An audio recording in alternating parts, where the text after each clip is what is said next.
be? I understand the argument that it seems to be common sense and our ethical. It's more than morals. common sense. It's statutes that prohibit perjury and submission of false evidence in court cases. State statutes. Are you telling me that a person in your client's shoes couldn't understand you can't commit perjury in a court proceeding in order to take somebody's children away? Of course not, Your Honor. Of course not. Then isn't the case over then? And the case is over.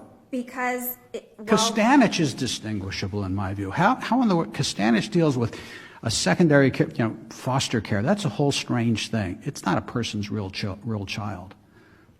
even if Costanich is... And guardian's the same thing.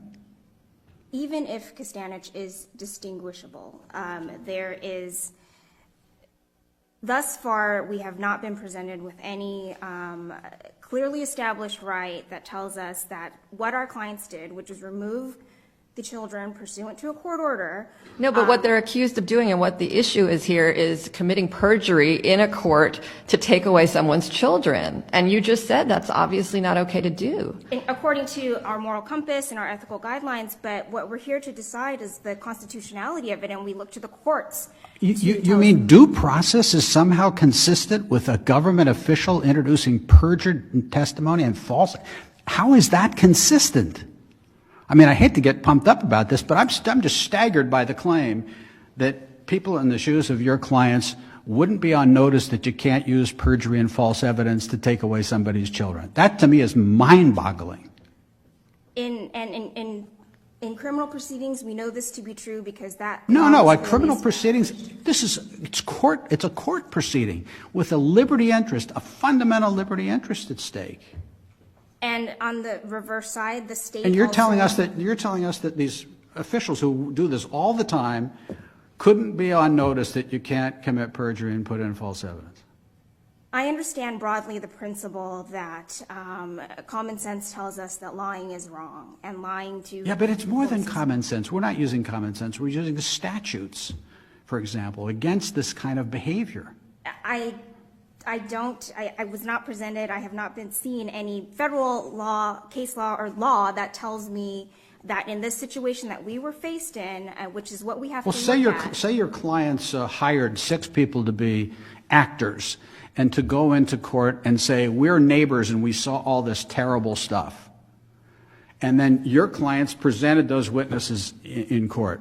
You're telling me that they would have no reason to believe that you can't do that because there was no federal case that says you can't bring actors into court to swear falsely against somebody. But again, here we're appealing to sort of a broader definition of what is a clearly established right. I mean, we have to find the clearly established right in the context that our social workers were presented with, which was they were faced with a court order. You know, again, I can't even believe for a microsecond that a caseworker wouldn't understand you can't lie and put in false evidence.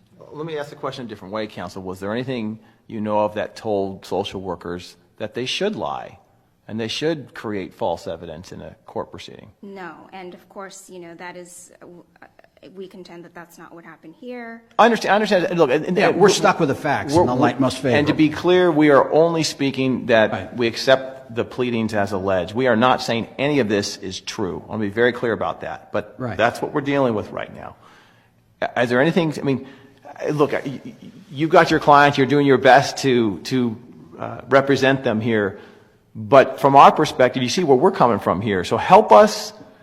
Okay, we've talked about Costanich, and we've said that case there's some language in there which I understand what you're pointing to. I got you. But as Judge Friedland and Judge Trotta both said, it also does have a different interest. So is there any case besides Costanich that you can point to and say, here's Ninth Circuit, this is the answer? Well, what I would contend, Your Honor, is that was plaintiff's burden to do when it came to qualifying. No, I understand that's your argument, but just for your sake, because you reached to Costanich, which if I were in your shoes, I'd be reaching for it too, as hard as I possibly can. Is there another case? You got one hand kind of on the ledge here with Costanich. Is there another hand you can grab another Ninth Circuit case where you've got a firm grasp? You can say, see, I've got it. In terms of another Ninth Circuit case that instructs social workers to lie and cheat. Or at least sets a time period. At least sets a time period that says, as of this date, you can't do this anymore. Other than Costanich, Your Honor, I do not have any such case in front of me. As a matter of fact, Snell precedes all of this, and we have cited Snell with approval on many occasions. I understood, Your Honor. Snell did precede this. And we've embraced Snell in our published opinions. In the context of criminal proceedings, yes, that is true. Snell wasn't a criminal proceeding. I believe Snell involved a criminal proceeding, an affidavit for a warrant, I believe was the underlying issue. We can look that up if there's any question about that. But you mentioned nothing other than now they're going to come up and they're going to talk about the Green case, Green versus Camreta.